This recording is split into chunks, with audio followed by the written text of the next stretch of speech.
I started my military career at the Nigerian Military Training College, NMTC, on Monday, December 10th, 1962.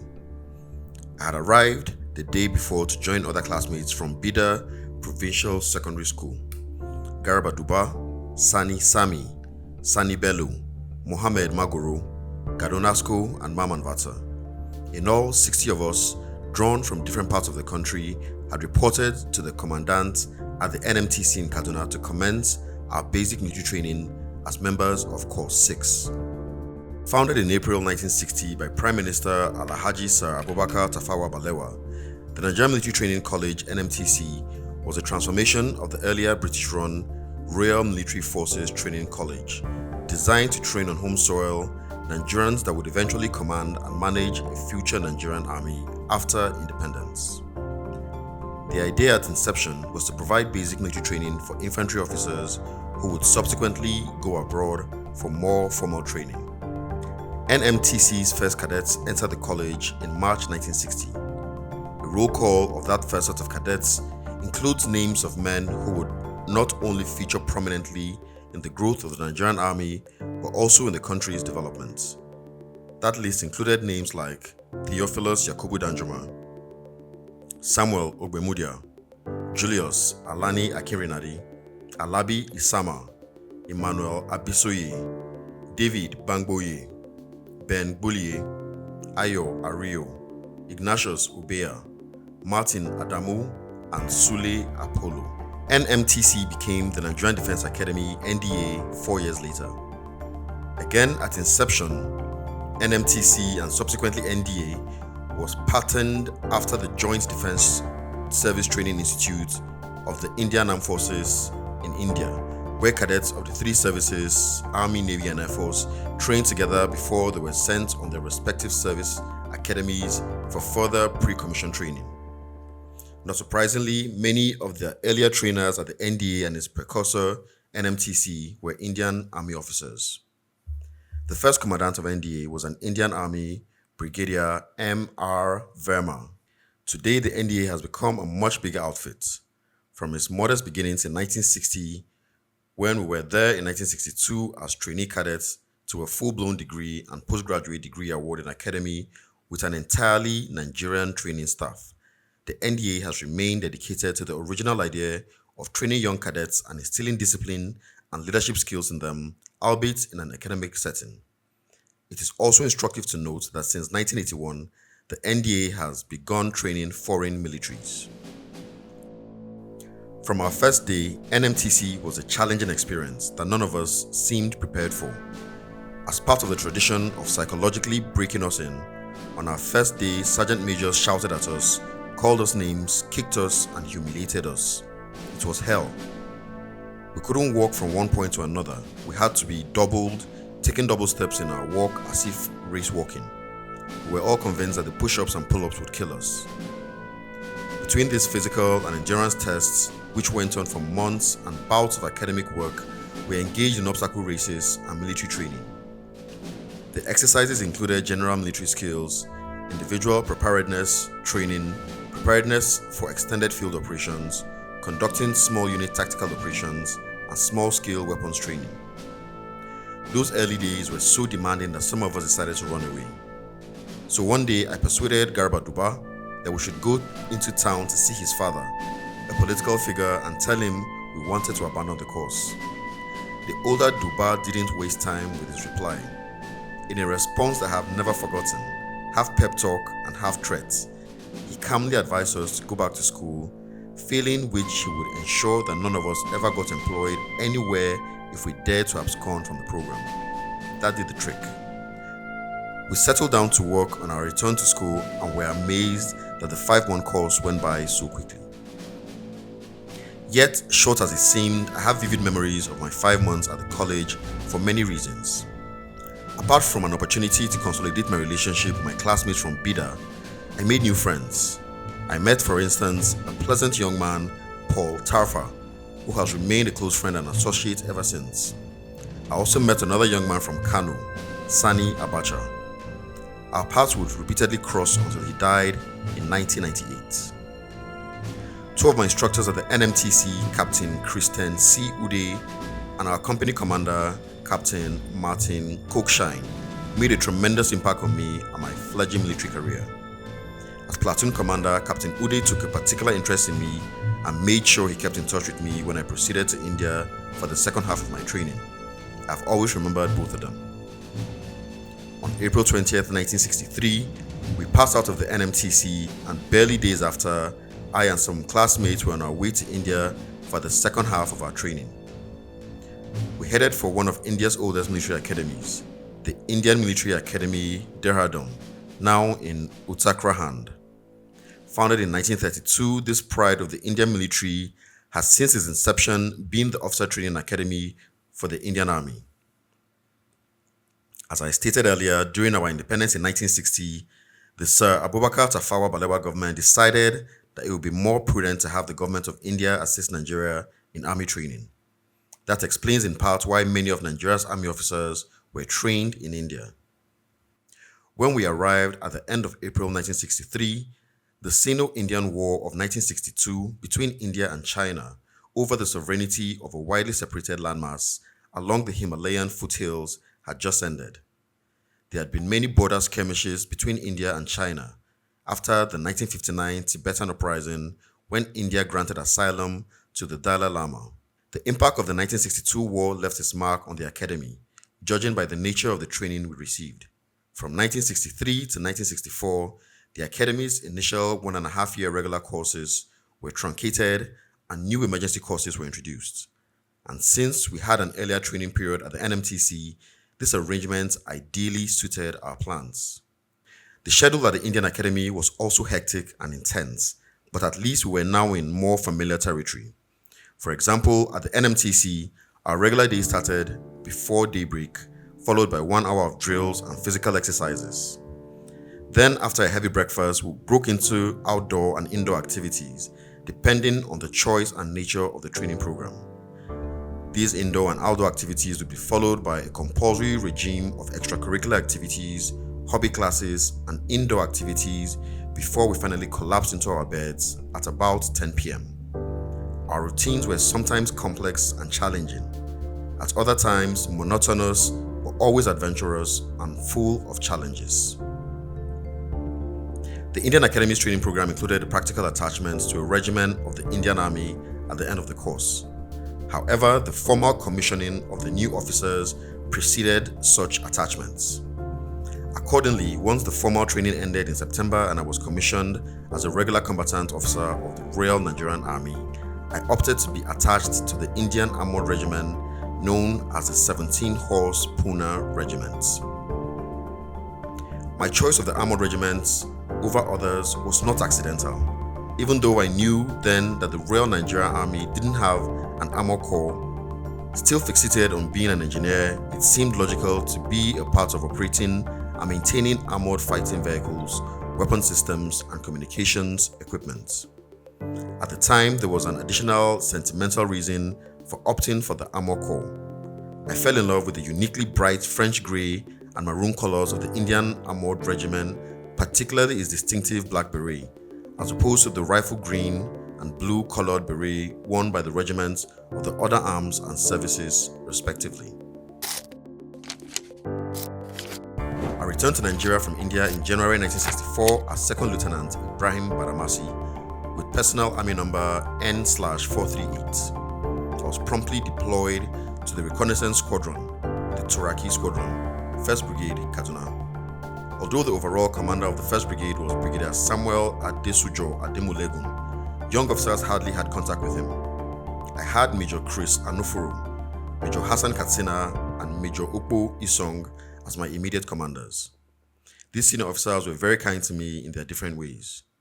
However, before I settled down to work at the 1st Brigade, a particular incident led me to add Babangida to my name. During official engagements that led to my deployment to Kaduna, officers who confused the Yoruba name Badamosi with my last name Badamasi repeatedly asked me whether I was Yoruba. That question had also come up a few years before during my enlisting interview for the military. Since that question persisted, and since I knew I wasn't Yoruba, I decided to take on my father's other name as my last name, And I remember joking about it then and saying, regardless of the name change, I am still my father's son. As happens with new and young entrants into the profession, especially those on overseas courses, I was put on probation for months after returning from India. Somewhere along the line, a final report arrived saying I was okay and ready for work. During those years, I came under the considerable influence of some officers, including Major John Obienu, a bright, handsome, articulate Sandhurst trained officer.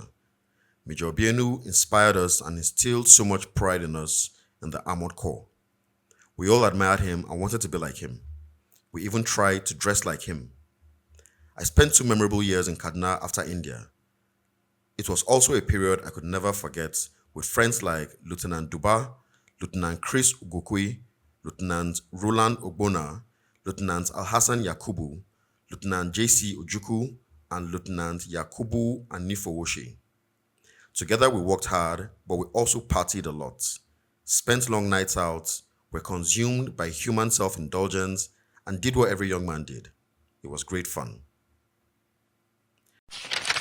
It is essential to add that my 2 years in Kaduna between 1964 and early 1966 were interspersed with military duties in quelling both the Tiv riots in 1965 and the disturbances that arose from the failed Western Nigeria regional elections of late 1965. In both cases, my job was to help quell the disturbances in surveillance.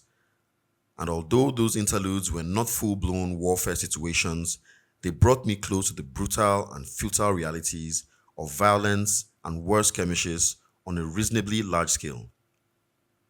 During one of those moments, I had the rare privilege of meeting Brigadier Zakaria Maimalari for the first time. For us young officers, mainly from northern Nigeria, Brigadier Maimalari was a legendary figure. Sometime during the Tiv riots, Maimalari had stopped by to see Major Hassan Katsina, who had just taken over from Lieutenant Colonel James Yakubu Pam as the commander of the Reconnaissance Regiment in Makurdi. To be the one to wait on Maimalari during that visit was something I never forgot. Considered the first regular combatant Nigerian in the officer corps of the Nigerian Army, in contrast to 28 other officers of his time who rose and were commissioned from the ranks, Maimalari, who was born in today's Yobe State, was one of the earliest Nigerian officers to command the officer cadet training wing of what used to be known as the Boys Company in Zaria. From that position, he inspired and motivated a generation of officers who rose to become very senior officers in the Nigerian Army. Reputed for being a very strict and highly disciplined military officer, Maimalari rose as a brigadier to command the 2nd Brigade of the Nigerian Army between 1963 and 1966. He was gruesomely killed during the abortive military coup d'etat of January 1966. Talking of the military coup d'etat of 1966 brings me to one of the darkest moments in our national history. In the early hours of January 15, 1966, I was woken up from sleep at about 5 a.m. with loud continuous bangs on my door by my good friend, Lieutenant Christopher Ugokwe. I had just gotten home from hours before from a late night party and didn't want to be disturbed. But when the banging persisted, I grudgingly got out to confront a bewildered Christopher, all dressed in field uniform, screaming at me, "Ibrahim, get up, we have to go." "Go where this time?" I queried in reply. Still breathless, Chris continued, almost incoherently, "Didn't you hear that there's been a coup and we have been told to report to the squadron to see our boss?" Our boss was, of course, Major Hassan Usman Katsina. I quickly changed into my uniform as we headed out to the squadron. As we drove past Nasarawa, which housed the minister's quarters and the official residence of the Sardauna of Sokoto and Premier of Northern Nigeria, Sir Ahmadu Bello, we noticed that the Sardauna's home was on fire. Chris said he was sure that the troops had bombed it. We soon arrived at the squadron headquarters where Major Hassan Katsina was waiting to address us. Very somberly, Major Hassan addressed us in his office and told us what he knew then. He told us that his friend and course-mates at Sandhurst, Major Chukwuma Kaduna Nzeogu, had led a coup d'etat and that Nzeogu had confronted him earlier in the day to make up his mind to join the coup or face the consequences of not doing so. Hassan said his agreement to play along with Nzeogu saved his life. Major Hassan then instructed us to ensure everybody in the squadron stayed inside.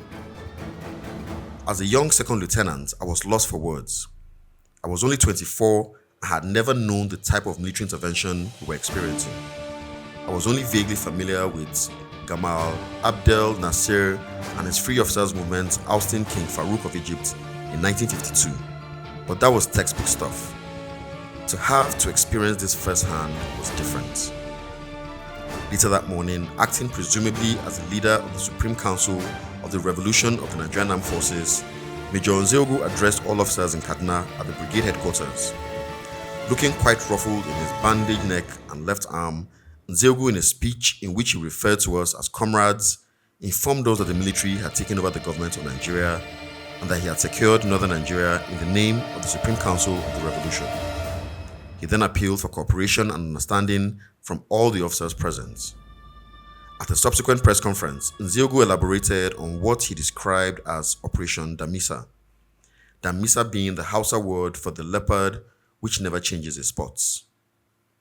Describing the operation as a necessary service to our country to rid it of all filth and corruption. Later in the day, the gory details of what had happened, not just in Kaduna but other parts of the country, started to emerge. In Kaduna, the Premier, Sir Ahmadu Bello, and his senior wife, Hafsatu, his senior Assistant Security Secretary, Malam Ahmed Ben Musa, Ahmed Pategi, a government driver, and the head of his bodyguards, Zarumi, had all been killed before the break of dawn. There were other killings in Kaduna. The commander of the 1st Brigade of the Nigerian Army, Brigadier Samuel Ademulegun, and his pregnant wife, Latifa, whom every senior officer jocularly referred to as Sisi Nurse, were gunned down in their bedroom. Not far away from their residence, the Deputy Commandant of the Nigerian Defense Academy, Colonel Raphael Shodeinde, was also murdered. Outside Kaduna, the story was duplicated in Ibadan and Lagos. In Ibadan, the Deputy Premier, Chief Remi Fani Kayode, was arrested and detained. The Premier, Chief Samuel Ladoke Akintola, was not so lucky. The coup plotters killed him after he tried to put up a fight. The Lagos scene was just as horrific. Apart from Prime Minister Sir Abubakar Tafawa Balewa and Finance Minister Chief Festus Okoti Ebo, who were kidnapped from their residences and later murdered, much of the leadership of the Nigerian army was wiped out by the plotters. The Adjutant General of the Army, Lieutenant Colonel James Yakubu Pam, was the first to be picked up in the presence of his wife, Elizabeth. He never came back alive. Then came the turn of the Acting Chief of Staff at Army Headquarters, Colonel Kor Mohammed, who was also assassinated. Lieutenant Colonel Abugo Lagama, then the commander of the 4th Battalion at Ibadan, was not spared either. He was gunned down at his Federal Palace Hotel room in Lagos. But one of the most painful was the killing of Brigadier Zakaria Mai-Malari. Having only just remarried a month before the January coup following the tragic death of his wife, Miriamu, Mai-Malari was, at 36, considered one of the finest officers of the Nigerian army. As I stated earlier, he embodied the best of the military: discipline, courage, service, respect, integrity, and enduring leadership skills. As the commander of the Southern Brigade, he had all the fighting forces of the battalions under him: the Field Artillery Corps, the armored and mechanized squads. It was said then that Mai-Malari could mobilize the entire brigade to fight back in the event of a foreign attack. That was how important his position was at the time. The coup plotters knew that he needed to be eliminated for them to succeed. He initially escaped the mutineers when they struck at his 11 Thompson Avenue residence at Ikoyi, Lagos. But when, from his hiding place in the shrubs around his home, he spotted his Chief of Staff and Brigade Major Emmanuel Ifejuna driving past, he came out of hiding believing he was safe. Unknown to him, Major Ifejuna was one of the plotters. Almost instantly, Mai-Malari was gunned down by his Chief of Staff. By Monday, January 17th, the situation had stabilized somewhat following the arrest and detention of Major Nzeogwu and some of the other coup plotters. And it also became clear that Brigadier Johnson Thomas Aguiyi-Ironsi had assumed power as head of the federal military government and supreme commander of the armed forces of the Federal Republic of Nigeria. It was a terrible time for the Nigerian military. As I have said elsewhere, as a young officer who saw all of this from a distance, probably ethnic sentiments did not drive the original objective of the coup plotters. For instance, the head of the plotters, Major Kaduna Nzeogu, was only Igbo in name. Born and raised in Kaduna, his immigrant parents were from Okpanam in today's Delta State, which in 1966 was in the old Midwestern region. Nzeogu spoke fluent Hausa and was as Hausa as any. He and his original team probably thought, even if naively, that they could turn things around for the better in the country. That said, it was heinously callous for Nzeogu to have murdered Sir Amadu Bello and his wife, Hafsatu, because not only were they eminently adored by many, but also because they were said not to have put up a fight. From that moment, the putsch was infiltrated by outsiders to his supposed original intention, and it took on an unmistakably ethnic coloration, compounded by the fact that there were no related coup activities in the eastern region. It should, however, be borne in mind that some senior officers of Igbo extraction were also victims of the January coup. For instance, my erstwhile commander at the reconnaissance squadron in Kaduna, Lieutenant Colonel Arthur Chinyelu Unegbe, was brutally gunned down by his own brother, Major Chris Anoforo, in the presence of his pregnant wife at his 7 Point Road residence in Apapa for merely being a threat to the revolution. As a disciplined and strict officer who was, as the Quartermaster General of the Army, was also in charge of ammunition, weapons, equipment, vehicles, and other vital items for the army, the coup plotters feared that he might not cooperate with them. It should also be remembered that some non-Igbo officers like Major Adewale Ademoyega, Captain Ganiu Adeleke, Lieutenant Fola Oyewole, and Lieutenant Olafemihan took part in the failed coup. Another officer of Igbo extraction, Major John Obienu, crushed the coup. Those who argue with the original intention of the coup plotters was anything but ethnic refer to the fact that the initial purpose of the plotters was to release Chief Obafemi Awolowo from prison immediately after the coup and make him the executive provisional president of Nigeria. The fact that these Igbo officers would do this to a man not known to be a great lover of the Igbos may have given the coup a different ethnic coloration. But again, I may be wrong here since the view is speculative. I admit that my position here may be the naive insight of an unsuspecting young officer who viewed events from a distance.